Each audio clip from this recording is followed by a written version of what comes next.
When you think of notorious criminals, names like John Gotti, Carlo Gambino, and Pablo Escobar mostly are the men who played havoc within their mischievous intentions of holding power, money, and their strong networks. Crime is a dangerous game that can turn violent in an instant. But did you know one of the deadliest gangsters of all time was a woman? Before Pablo Escobar ruled the cocaine trade in the 80s, there was Griselda Blanco, a powerful figure in drug smuggling during the 70s and 80s. Born on February 15, 1943 in Colombia, Griselda's childhood was far from ordinary. While most girls were playing with dolls, Griselda was exposed to a life of crime. Her mother, a sex worker, introduced her to the underworld at a young age. By 11, Griselda had already committed her first crime, luring a 10-year-old boy from a wealthy family into a kidnapping scheme. When the ransom wasn't paid, she shot the boy, an act that marked her first taste of life as a hardened criminal. Growing up, Griselda and her mother barely scraped by. Money was tight and they lived in poverty. But Griselda was determined to get what she wanted. By 13, she had become a skilled pickpocket, able to spot easy targets and take what she needed without anyone noticing. Life didn't get easier in her teenage years. Her mother's boyfriend, who moved in with them, was not a loving partner but a predator who began sexually abusing Griselda. At 19, Griselda ran away from home. How she supported herself during this time is unclear. Some believe she continued pickpocketing and looting. Others think she may have turned to sex work. The truth remains a mystery, but one thing is certain. This period hardened her for what was to come. Griselda earned many nicknames over the years. Cocaine Godmother, La Madrina. But perhaps the most fitting was the Black Widow. Anyone who crossed her paid a fatal price, including her husbands. She married her first husband, Carlos Trujillo, when she was just 20, and they had 3 sons together. But when a business deal went wrong in the early 1970s, Griselda had him killed without a second thought. Her second marriage to Alberto Bravo in 1972 changed the course of her criminal career. When she first married Carlos in 1964, they immigrated from Colombia to Queens, New York, with fake passports. After some run-ins with the law, they fled back to Colombia, only to return to the U.S. later and settle in Miami. In Miami, Griselda was running a small cocaine business, but when she met Alberto, a seasoned drug trafficker, her operation expanded in ways she could only dream of. Initially, Griselda trafficked marijuana, but it was bulky, had a strong odor, and wasn't in high demand. Cocaine, on the other hand, was profitable, in demand, and much easier to smuggle. Griselda devised a clever method: special bras and underwear with hidden pockets, worn by female couriers to smuggle drugs across the border. By 1975, their operation had grown so large, it was even rumored to be taking business away from the Italian Mafia. The couple managed both ends of their drug empire, Griselda in Queens and Alberto in Colombia. But things started to unravel. Millions of dollars went missing, and Operation Banshee, a joint sting by the NYPD and DEA, was closing in on them. Griselda wasn't one to let anything stand in her way. She escaped to Colombia just in time. When she arrived, it became clear that Alberto had been skimming millions from their operation. His betrayal was fatal. He was shot in the face. The identity of the shooter remains a mystery to this day. Rumor has it she personally shot her second husband, Alberto Bravo, after discovering he had been skimming millions. Some say she pulled a pistol from her boot and fired while he managed to hit her in the stomach with an Uzi. Others believe it was Pablo Escobar who took Bravo down. No matter who pulled the trigger, Griselda wasn't about to let business slip away. With Bravo dead, Griselda took full control of their cocaine smuggling operation, keeping the direct line from Colombia to New York open. While she stayed in Colombia, she kept innovating, always looking for ways to stay ahead of the game. One such move was allegedly using a ship named Gloria to smuggle larger quantities of drugs, boosting profits. It was around this time she earned the nickname the Godmother.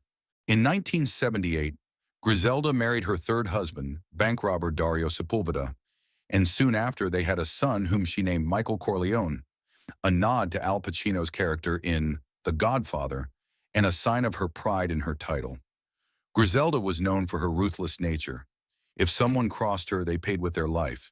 She was the kind of woman who shot first and asked questions later. Although business in Colombia was thriving, Griselda longed to return to Miami, confident she could expand her empire there. Despite facing challenges, she used her sharp business acumen to regain her footing and soon established herself as the cocaine queen of Miami. By then, Griselda was living a life of luxury, with a lavish home, fancy cars, a private jet, and glamorous parties attended by major players in the drug world. But beneath the surface, things were far from perfect. Griselda had developed a heavy addiction to refined cocaine, which made her increasingly paranoid and led to violent outbursts. The competition was also getting fiercer, with the Medellin cartel muscling in on her territory. There are plenty of rumors about the relationship between Griselda Blanco and Pablo Escobar. Some say Escobar admired her and saw her as a role model, while others believe they were fierce rivals. One thing is certain, between 1979 and 1984, South Florida became a war zone. Griselda had to contend not only with the Medellin cartel, but also with other rivals vying for her position. The drug trade was dangerous, and Griselda had an army of hitmen at her disposal. The violence escalated in 1979 when her men killed a rival at a liquor store near the Dadeland Mall, spraying the mall with bullets in a reckless attack. Although no one inside was killed, several workers were injured. This was just one of many hits her men carried out. Even when the police seized the van her hitmen used, Griselda found a way around it, using motorcycles for hits instead. By the early 1980s, Miami had become the epicenter of the U.S. cocaine trade, with over 70% of the country's drug traffic flowing through South Florida. Griselda was behind most of it, running a billion-dollar empire and overseeing thousands of pounds of cocaine each month. But with the business booming, the death toll rose. In 1980, more than 200 people were murdered in Miami, most of them linked to drug crimes. By 1981, Miami had earned the grim title of murder capital of the world. Griselda was responsible for much of the bloodshed. Unlike other drug lords who only killed with purpose, Griselda didn't take chances. She had people killed without hesitation, sometimes even the wrong people. She shrugged it off like it was nothing. However, one of her hitmen, Jorge Ayala, refused to kill children and began intervening to stop others from carrying out those orders. In 1983, Griselda's husband, Dario Sepulveda, attempted to flee to Colombia with their son. Griselda wasn't having it. She sent her hitmen, dressed as police officers, to retrieve her son and eliminate Sepulveda. But this hit was different. Sepulveda's brother, Paco, was a well-connected criminal who declared war on Griselda after the killing. Many of her men turned on her, siding with Paco, even her top supplier. By 1984, Griselda's empire was crumbling. Her old supplier, Marta Saldariaga Ochoa, was after her over a $1.8 million debt. Griselda arranged for a hit on Marta to avoid paying, but she was still on the run. Paco wasn't the only one after her. Roberto Bravo's nephew, Jaime, was also gunning for her, waiting for the right moment to strike. The DEA was closing in too. With enemies everywhere, Griselda fled to California to lay low. But the DEA and Jaime Bravo were hot on her trail. The DEA knew that if Jaime Bravo got to Griselda first, he would try to have her killed, so they arrested him to clear the way. With Bravo out of the picture, the DEA made their move and arrested Griselda Blanco in 1985 at the age of 42. She was sentenced to 20 years in prison for drug trafficking, but the DEA didn't stop there. They continued investigating the murder she was linked to. When the murder investigation heated up, Jorge Ayala, one of Griselda's most trusted men, became the star witness. Griselda was stunned that he was willing to rat her out, knowing his testimony could get her the death penalty. However, Ayala's credibility was shattered due to a major sex scandal with secretaries from the Miami-Dade District Office, derailing his role as a witness. While behind bars, Griselda tried to keep her operations alive. A local crack dealer named Charles Cosby, who was infatuated with her, wrote to her, and they eventually got married in prison. Griselda saw an opportunity and devised a plan for Cosby and his men to kidnap John F. Kennedy Jr., planning to hold him hostage in exchange for her freedom. The kidnappers were promised $5 million each, but the plan fell apart when they saw NYPD cars near Kennedy as he walked his dogs, causing them to back off. At her trial, Griselda accepted a plea deal, serving her sentence until 2004, when she was released and sent back to Colombia. But freedom came with a price. Griselda had made too many enemies over the years, and many wanted her dead. In a twist of irony, she was killed in 2012 outside a butcher shop in Medellin. The assassin was riding a motorcycle, the very method she had once taught her hitmen to use. As for who killed Griselda Blanco, that remains a mystery. She had countless enemies, loved ones of her victims and rival drug lords alike. But whoever it was, they definitely took a page out of her own playbook. If you enjoyed this video, don't forget to hit the like button, subscribe, and ring that notification bell. Get ready for our next video, where we dive into the gripping story of another notorious mafia boss. Subscribe so you won't miss it. Thanks for watching.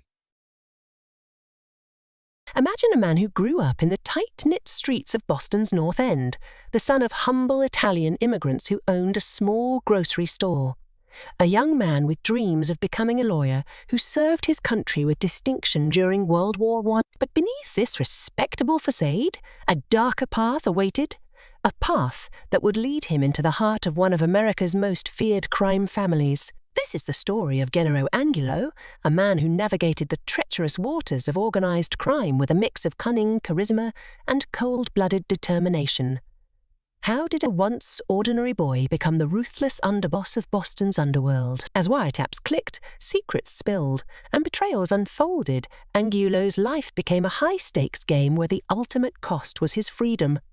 His story is one of calculated moves, unexpected twists, and a legacy that would shake the foundations of the American Mafia. Gennaro Angulo was born in 1919 to Italian immigrants who owned a small grocery store. He grew up in the North End neighborhood of Boston, along with his siblings Niccolo, Donato, Francesco, Antonio, Michelangelo, and James. Despite his roots in the North End, he graduated from Boston English High School in 1936, dreaming of attending Suffolk Law School to become a criminal lawyer.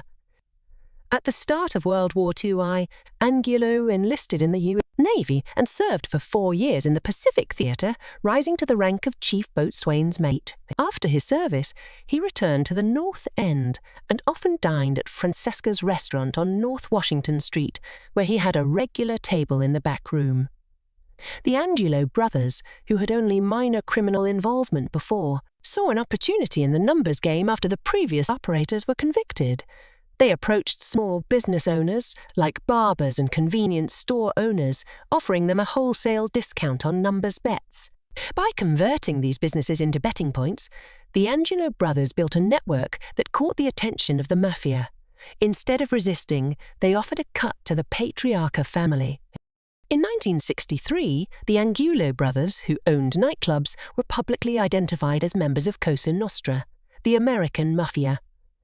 Gennaro's reputation as a savvy businessman and successful racketeer led to him being appointed underboss of the Providence, Rhode Island-based Patriarca crime family. He later led Boston's underworld from the 1960s to the 1980s, running the organization with his brothers from their headquarters at 98 Prince Street, North End. In 1981, the FBI planted wiretaps at their headquarters and a nearby social club on North Margin Street. It was later revealed in federal court that rival gangsters Whitey Bulger and Stephen Flemmi had provided the FBI with a diagram showing where to place the bugs. As Angulo was arrested on September 19, 1983, he famously shouted, "I'll be back before my pork chops get told." While awaiting trial on federal racketeering charges, Angulo was demoted within the mob. The highly publicized trial included hours of taped conversations revealing his involvement in murder, gambling, loan sharking, and extortion. In one conversation, Angulo ordered the killing of a bartender who he believed was going to testify before a federal grand jury. The FBI thwarted the plot by warning the witness. During the 8-month trial, Angulo often made sarcastic comments and jokes, leading District Court Judge David Nelson to repeatedly reprimand him. In February 1986, Angulo and his co-defendants were convicted on multiple charges, including racketeering, gambling, loan sharking, and obstruction of justice. He was sentenced to 45 years in prison. Despite serving as his own lawyer, Angulo's numerous attempts to overturn his conviction failed.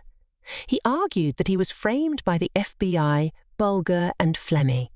In a 2004 affidavit, Angulo, in poor health, claimed his sentence was equivalent to an illegal death sentence. Incarcerated at the Federal Prison Hospital in Devons, Angulo was paroled on September 10, 2007, after undergoing dialysis treatment.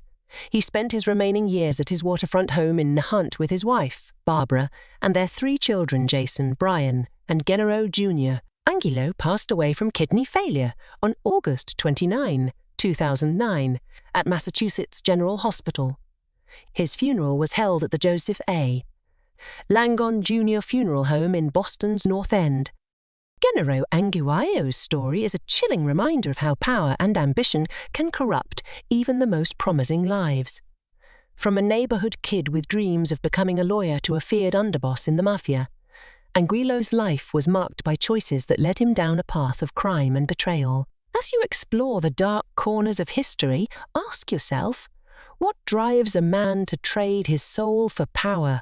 What are the consequences of living a life in the shadows? If you want to dive deeper into the secretive world of organized crime and uncover the untold stories that shaped America's underworld, make sure to subscribe and stay tuned for more.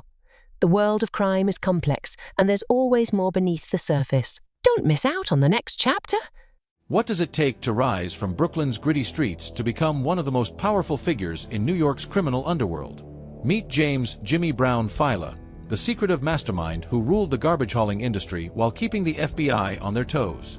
James "Jimmy Brown" Fila was a high-ranking capo regime in the Gambino crime family, wielding immense power in New York City's waste management sector. His crew operated out of Brooklyn but extended their influence into Staten Island, Manhattan, and even New Jersey. Born and raised in Bensonhurst, a Brooklyn neighborhood heavily influenced by La Cosa Nostra families, Fila eventually moved to a modest home on Staten Island. In 1951, he was convicted of bookmaking and illegal gambling, resulting in a mere $25 fine. During the 1950s, Fila became close to Carlo Gambino, the underboss to Albert Anastasia, who led what would eventually become the Gambino family. Fila worked as Gambino's chauffeur and bodyguard until Anastasia's assassination in 1957. After that, Gambino promoted Fila to be his go-to man in the waste hauling industry. Fila had several run-ins with the law. In 1966, he was again fined for bookmaking and illegal gambling. 4 years later, in 1970, he faced a contempt of court charge for refusing to testify before a grand jury, though the charge was later dropped. By 1971, Fila had risen to become a capo regime within the Gambino family. Widely respected and feared, Fila was known as one of New York's top earners in organized crime. He lived in Ocean Breeze, Staten Island, and earned the nickname Jimmy Brown for his habit of wearing brown outfits. Despite his wealth and influence, he maintained a low-profile lifestyle. Fila's caution set him apart. He was always wary of electronic surveillance and was considered one of the most discreet mobsters. When the FBI bugged the home of Gambino boss Paul Castellano in 1983, Fila attended countless meetings but spoke fewer than 10 words on the tapes. To avoid surveillance, Fila even refused to install a landline in his Bensonhurst social club. Instead, he hung a poster of a cockroach wearing a headset with the caption, "Our bugs have ears." This vigilance kept him out of the authorities' reach for years. Fila oversaw a crew involved in loan sharking, illegal gambling, and extortion. His trusted team included made men like Joseph "Joey Cigars" Francolino, Anthony Vitta, and Thomas "Tommy Sparrow" Spinelli. His closest confidant was Bill "Willie the Fox" Martocchia, a childhood friend known for his skill in negotiating the family's legitimate waste-hauling contracts. Together, Fila and Martocchia dominated New York City's garbage industry. When not in New York, they often vacationed with their families at the Diplomat Resort in Florida. Fila and his associates were infamous for their discretion. They avoided public appearances with certain individuals and often used Fila's walk-and-talk method to evade surveillance. Though feared for his ruthless reputation, Fila conducted most of his business legally, which kept him out of the judicial system for many years. His cautious methods earned him a reputation as one of the Gambino family's top earners. However, despite years of dodging the law, Fila was eventually convicted of conspiracy to commit murder, thanks to testimony from mobster-turned-informant Sammy, the Bull, Gravano. Fila died while serving his sentence, but his legacy as one of the most powerful and secretive figures in New York's criminal history endures. For 30 years, James Fila controlled the Trade Waste Association of Greater New York, skimming 50% of the association's dues for the Gambino family. He not only assigned trash hauling routes and set pricing, but he also enforced strict rules. Companies were forbidden from switching haulers or using non-union drivers. Fila kept out competition by using intimidation tactics and threats. In 1993, Browning Ferris Industries, BFI, a national trash hauling company based in Houston, entered the New York market. That February, one of its executives found a severed dog's head on his doorstep in Rockland County. A note placed in the dog's mouth read, "Welcome to New York." Fila's stranglehold on the market meant New York businesses were paying double in trash fees compared to other cities like Chicago, Los Angeles, and Boston. Coupled with his influence over Teamsters Union Local 813, Fila extorted hundreds of millions from the city's businesses. Even John Gotti, who eventually took over the Gambino family, praised Fila's business acumen, saying, "Jimmy Brown, he took the garbage industry and turned it into a candy store." When Carlo Gambino died in 1976, Fila briefly took over as acting boss until Paul Castellano succeeded him. Fila built a solid relationship with Castellano, meeting him regularly at Castellano's Staten Island mansion. On December 16, 1985, Fila was waiting at Spark Steakhouse to meet Castellano, but Castellano was assassinated outside by gunmen working for John Gotti. Despite his loyalty to Castellano, Fila maintained control of the lucrative trash hauling rackets under Gotti's leadership. Over the years, Fila developed strong ties with the Genovese crime family. Rumors circulated that the Genovese leaders wanted Fila to take over as Gambino boss after a failed attempt on Gotti's life. In 1986, Fila was indicted on racketeering charges thanks to recordings from Castellano's home, but in 1987, he was acquitted due to his minimal participation in the taped conversations. In 1989, Fila took part in the murder of Gambino mobster Thomas Spinelli, a member of his own crew. Spinelli had testified before a grand jury and was set to appear again. To stop him from talking, underboss Sammy Gravano ordered his murder, and Spinelli was killed in a Brooklyn factory. When Gotti was jailed in December 1990, Fila, along with Peter Gotti, temporarily took over as acting boss. In 1991, Gravano turned government witness, implicating Fila in Spinelli's murder. Fila was charged with racketeering and conspiracy to commit murder in 1993. The following year, in a plea deal, Fila admitted to conspiracy in the Spinelli murder. During his sentencing, he appeared in court using crutches, and his lawyer requested leniency due to Fila's heart condition and high blood pressure. Fila was sentenced to 7 years in prison. On August 5, 1999, James Fila died of natural causes while serving time in a federal prison in Texas. For decades, James "Jimmy" Brown Fila ruled New York's trash hauling industry with an iron grip, using fear, threats, and cunning. Want to dive deeper into the secret world of Mafia power plays? Don't miss out on our next deep dive into the lives of America's most notorious mobsters. Subscribe to Secret World of Mafia Titans and turn on notifications so you never miss a story that will leave you in awe. Ever heard of Michael Mancuso? This is the man who cold-bloodedly murdered the woman who had faithfully served him for years, much like Semyon Mogilevich, a cunning and loyal agent to the Russian government, until he wasn't. Then there's Little Vic, possibly the deadliest mafia boss yet, suspected of orchestrating a bombing in Italy. Why? To send a clear message. Their cruelty has no limits. From racketeering to murder, controlling governments and leaving no one safe, friends, foes, or family, these mafia bosses are still pulling strings in 2024. Meet Semyon Mogilevich, the brainy don with a mind as sharp as a tack and a ruthlessness to match. Even law enforcement describes him as the most dangerous mobster in the world. This Ukraine native's criminal career spans decades, with activities ranging from arms trafficking and contract murders to human trafficking and international prostitution rings. He's the epitome of a modern-day mafia boss, merging traditional criminal enterprises with the complexities of global finance. Mogilevich's reach into the corporate world is as terrifying as it is impressive. He's linked to a multitude of companies, from energy firms to banks, using them as fronts for colossal money laundering operations. His expertise in navigating international finance has allowed him to launder billions, securing his place among the upper echelons of the criminal hierarchy. Under Mogilevich's guidance, the Russian mafia operates with the sophistication of any multinational corporation. He's rumored to have significant political protection, allowing him to act with impunity despite being on the FBI's most wanted list. Mogilevich is believed to reside in Russia, continuing to oversee his vast criminal empire. Interestingly, the Russian government has shown little interest in extraditing him, sparking speculation that his ties to the Kremlin shield him from international law enforcement. His reputation for violence is well known, leaving a trail of bodies in his rise to power. Crossing him is a deadly mistake, and those who've tried often met brutal ends. Mogilevich's world is one where the line between legitimate business and crime is blurred. His ability to manipulate systems and people in plain sight makes him an insidious threat. Next, we move to New York City, home to another notorious Mafia boss, Michael Mancuso, the reputed head of the Bonanno family.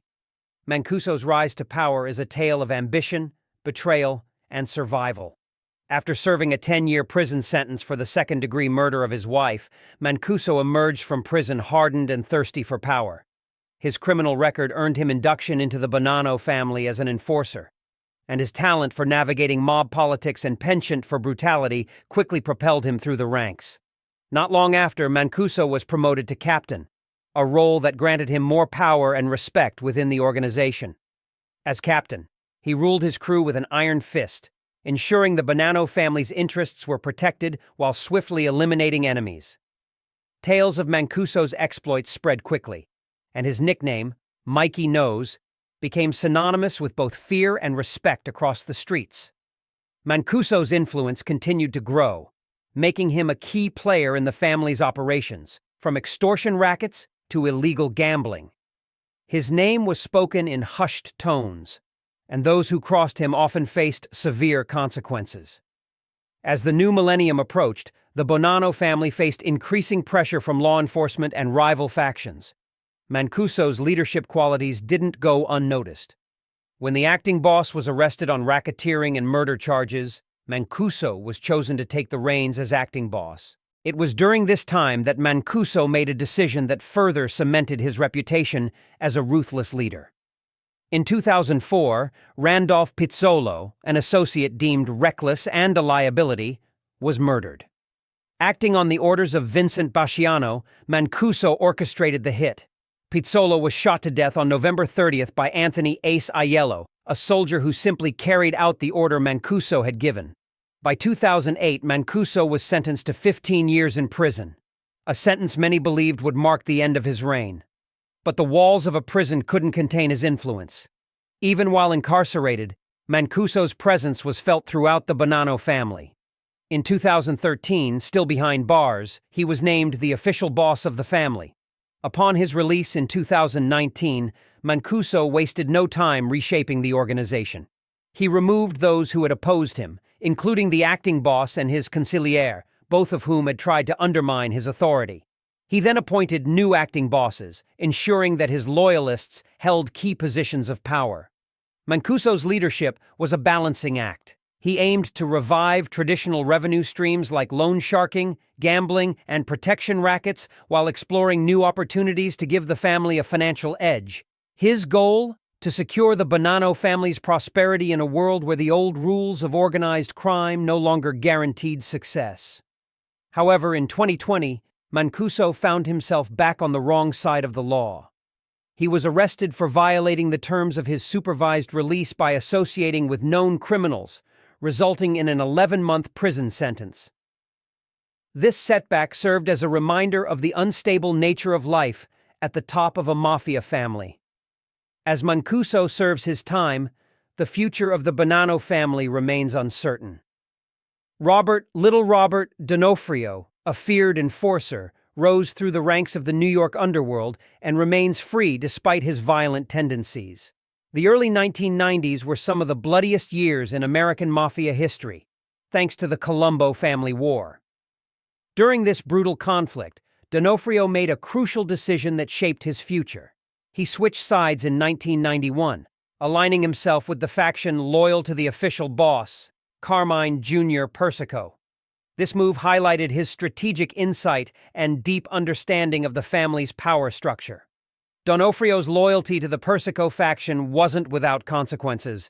He became deeply involved in assassination plots, targeting key members of the rival Arena faction. Ironically, it was Victor Little Vic Orena, head of the Arena faction, who had originally inducted D'Onofrio into the Colombo family. Now, the two former allies were on opposite sides of the deadly war. According to FBI reports, D'Onofrio was part of a hit squad that made 2 attempts on the life of William Wild Bill Cutolo, a prominent figure in the Arena faction. The first plot, planned for Thanksgiving Day in 1991, was bold and dangerous. Hitmen disguised as Hasidic Jews, armed with machine guns and bulletproof vests. However, the plan was ultimately called off by leadership. In 1992, D'Onofrio's fate took a sharp turn when he and several others pleaded guilty to conspiracy to commit murder. During court proceedings, the extent of his criminal activities was laid bare, though no actual murders were committed.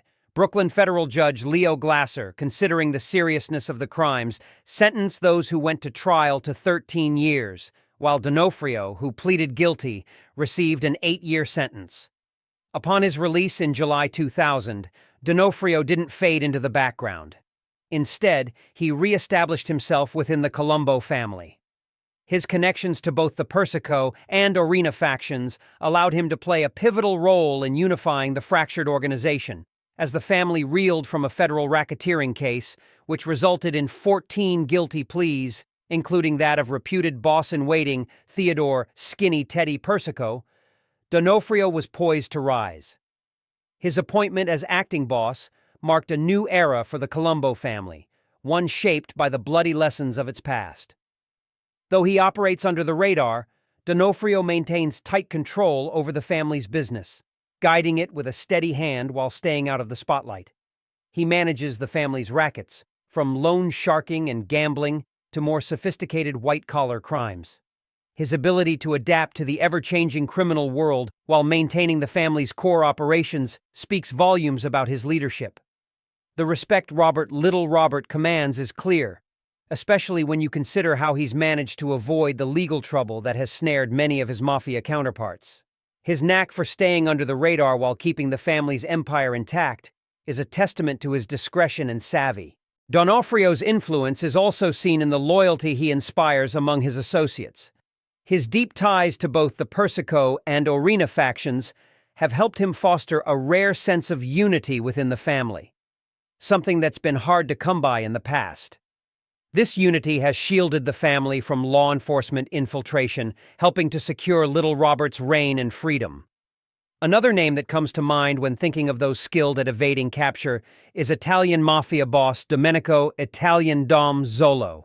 Despite being on law enforcement's radar for years, he has remained elusive. Zolo's story begins on the bustling streets of Palermo, Sicily, in 1947, where he was born into a post-war Italy, still struggling to rebuild. Seeking better opportunities, Zolo crossed the ocean to the United States, where he quickly became ensnared in the shadowy world of organized crime.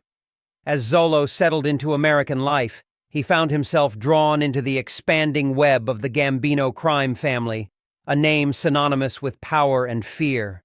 With his Sicilian roots and rising ambition, Zolo became a key player in the family's heroin smuggling operations, a major source of revenue for the Gambinos at the time.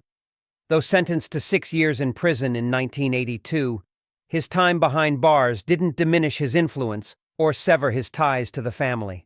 Upon his release, Zolo was formally inducted into the Gambino family as a made man in the 1990s, an honor that solidified his status within the organization. Under the mentorship of Captain Pasquale "Patsy" Conte, Zolo sharpened his skills and became a powerful figure in the Sicilian Zip crew. His influence spread throughout the boroughs of Queens and Brooklyn, where he ran a variety of illicit operations, from loan sharking to gambling rings. By 2005, Zolo had risen to the top ranks of the Gambino family.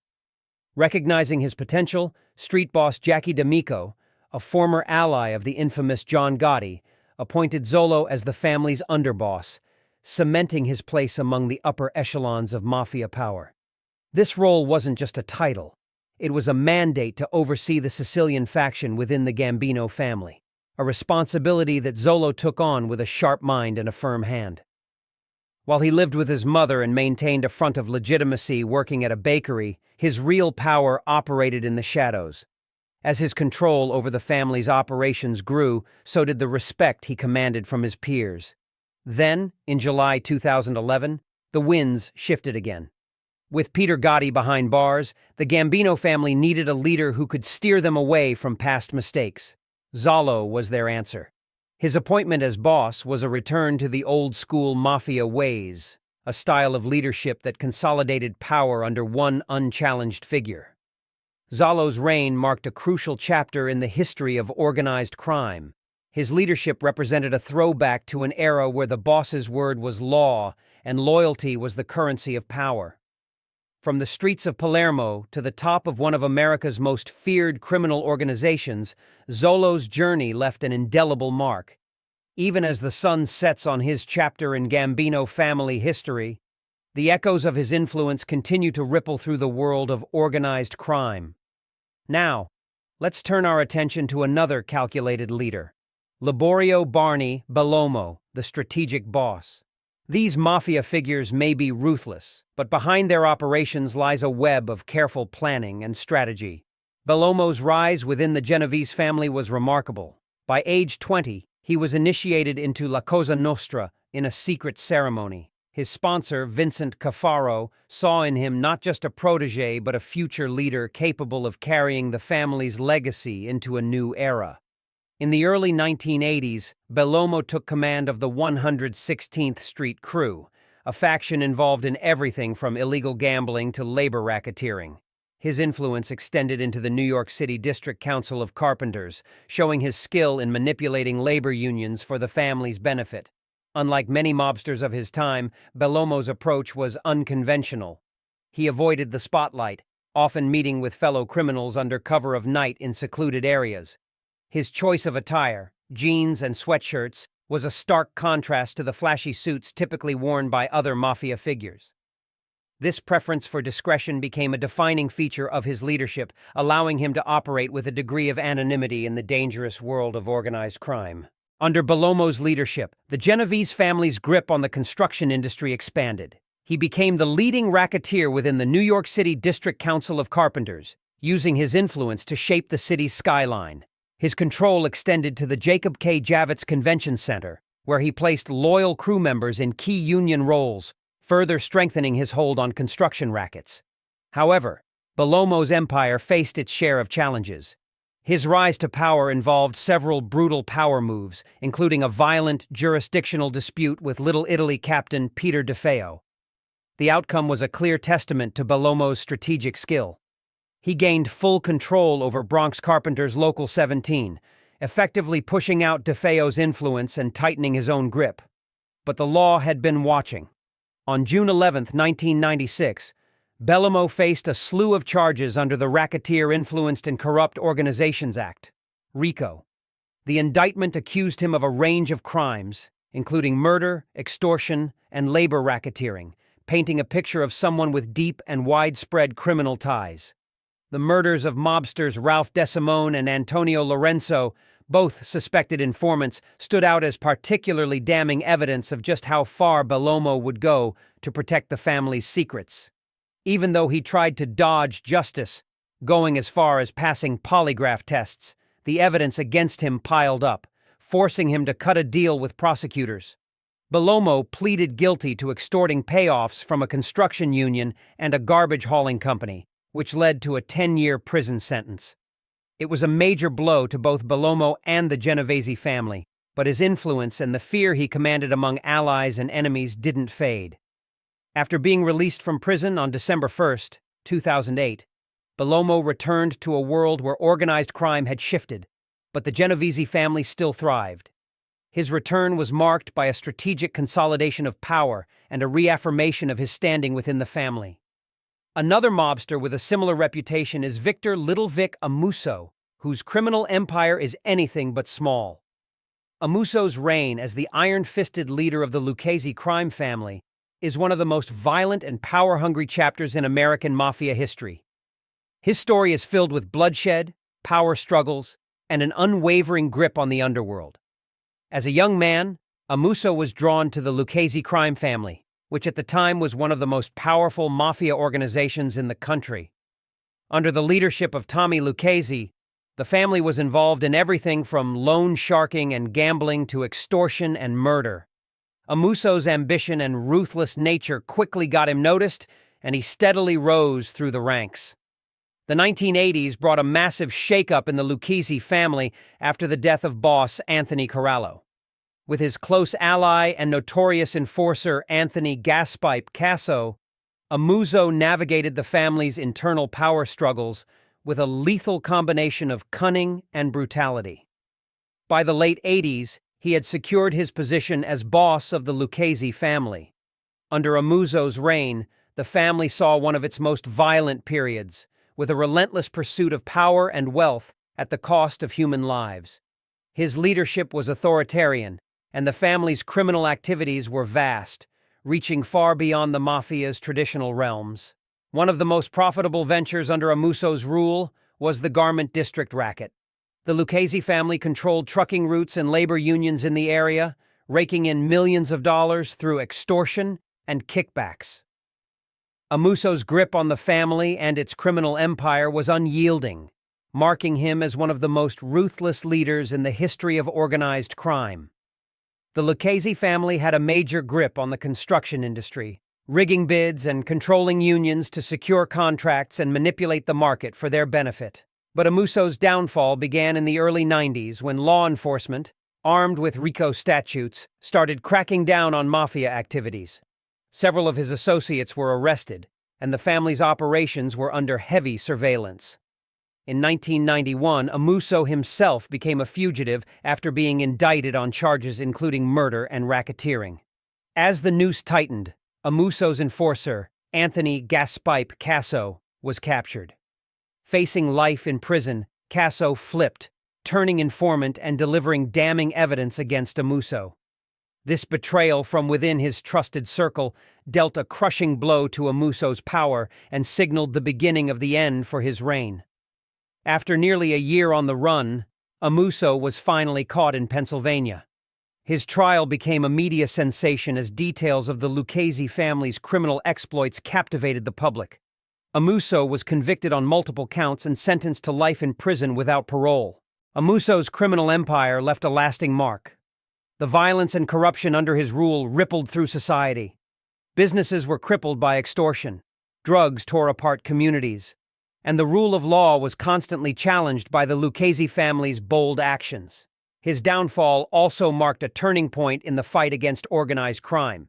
His conviction, along with others like Matteo Messina Denaro, proved the effectiveness of RICO laws and law enforcement's resolve to dismantle the mafia's grip. Matteo Messina Denaro, also known as Diabolik, is a name that strikes fear even among the most hardened criminals.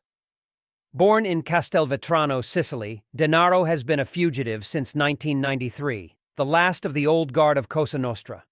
Despite staying out of the public eye for decades, his power has only grown, with his criminal network reaching far beyond Sicily's picturesque landscapes. Denaro's empire thrives on extortion, money laundering, and drug trafficking, and his wealth is estimated in the hundreds of millions, if not billions, of euros. Denaro's reputation isn't just built on his vast criminal activities, but on the blood he spilled. He is believed to have ordered numerous murders, including the infamous bombings in Rome, Florence, and Milan in the early 90s that killed 10 people and injured many more. These acts of terror were a brutal reminder to the Italian government of the mafia's power and ruthlessness. Even in 2024, Denaro's influence extends across continents. Reports suggest his network works with South American cartels to funnel cocaine into Europe, making the Mediterranean a key entry point for drugs flooding major cities. His operations have also reached into legitimate businesses like renewable energy and large-scale agriculture, which help launder his illicit profits and solidify his power further. For 3 decades, the search for Denaro was a saga of false leads and close calls. Despite their best efforts, Italian authorities played a long game of cat and mouse, as Denaro skillfully blended into society and seemed to disappear into thin air. This only added to his mythos. He wasn't just a criminal, he was a ghost, haunting the justice system. But about a year ago, the law finally caught up with him. Denaro's influence isn't limited to the criminal underworld. His actions affect the daily lives of ordinary people, influencing economies, politics, and the very fabric of society. The businesses under his hidden control shape market dynamics, while the fear he inspires ensures silence and compliance. Even without being seen, Denaro managed to control the fate of thousands from the shadows of Europe's criminal underworld. We head into the urban sprawl of Tokyo, where we meet a man who commands both fear and respect within the Yakuza, Japan's infamous organized crime syndicate. This is Shinobu Tsukasa, also known as Kenichi Shinoda, the godfather of the Yamaguchi-gumi, the largest Yakuza family in Japan. His reign over Japan's criminal underworld is as enigmatic as it is iron-fisted. Tsukasa's rise to the top of the Yamaguchi-gumi is a story of loyalty, violence, and calculated moves within the complex hierarchy of the Yakuza. Under his leadership, the syndicate expanded its traditional rackets, gambling, extortion, and loan sharking, into more sophisticated operations like white-collar crime, stock market manipulation, and cybercrime. Tsukasa's guidance has woven the Yamaguchi-gumi into the very fabric of Japan's criminal landscape, while extending its influence internationally. The syndicate now works with Asian cartels to distribute narcotics worldwide, keeping its operations secret and its members fiercely loyal to a code of obedience. Despite his infamous reputation, Tsukasa maintains a low profile, a strategy that has helped him evade law enforcement while continuing to oversee Yamaguchi-gumi's vast operations. His leadership is marked by quiet intimidation and deliberate actions, ensuring the syndicate's survival even as Japanese authorities attempt crackdowns. The mystery surrounding Tsukasa and the Yamaguchi-gumi reveals a blend of tradition, modernity, and criminal innovation, illustrating the evolving underbelly of society that constantly tests law enforcement and global security. While often overshadowed by the more famous Sicilian Mafia, the 'Ndrangheta, under Domenico Operisano's rule, has become one of the most powerful and insidious criminal organizations in the world. Known for his strategic brilliance and ruthless efficiency, Operisano oversaw the 'Ndrangheta's expansion into international drug trafficking, establishing it as one of the largest cocaine importers globally. With a network stretching from South America to Europe, the 'Ndrangheta has surpassed other Italian crime groups to dominate the global narcotics trade. The 'Ndrangheta's structure is unique, built on family ties and blood oaths, which makes it extremely difficult for law enforcement to penetrate. As the capo crimine, Operisano holds immense power, managing the syndicate with an iron fist. His ability to maintain unity among the 'Ndrangheta clans has been critical to the organization's stability and growth. Under his leadership, the group has diversified its criminal portfolio to include money laundering, arms trafficking, and high-stakes financial crime. They've also infiltrated legitimate businesses, using industries like construction and hospitality as fronts for their illegal activities. The 'Ndrangheta's reach even extends into politics, with accusations of corrupting public officials to protect their interests. Despite numerous government operations against them, including significant arrests and seizures, the syndicate's decentralized nature and Operisano's strategic savvy have allowed them to continue largely unaffected. The impact of the 'Ndrangheta's criminal activities is profound, eroding trust in public institutions and fueling a cycle of violence and corruption. Their immense wealth and influence rival that of the state, challenging the foundations of Italian democracy. Another Fayos mobster was Sammy the Bull Gravano, master of loyalty and betrayal. Sammy Gravano, also known as the Bull, is one of the few modern mafia figures whose name evokes both intrigue and terror. His life story reads like a crime thriller, from a scrappy Brooklyn kid to the feared underboss of the Gambino crime family. Gravano's rise was marked by his willingness to commit murder as a young man, eventually becoming one of the most notorious government witnesses in history. His testimony played a key role in bringing down the Teflon Don, John Gotti. This is the tale of betrayal, power, and a man who walked the razor's edge between loyalty and survival. As the son of hard-working Italian immigrants, Sammy Gravano was baptized into a life where respect was earned through fists and fear. From a young age, his fists did the talking, earning him the nickname Sammy the Bull. He started his journey with the Colombo crime family, running errands and proving his loyalty. But it was with the Gambino family, one of New York's 5 families, where Gravano truly found his calling. Under mob bosses like Carlo Gambino and Paul Castellano, Gravano's reputation as a ruthless and efficient earner grew.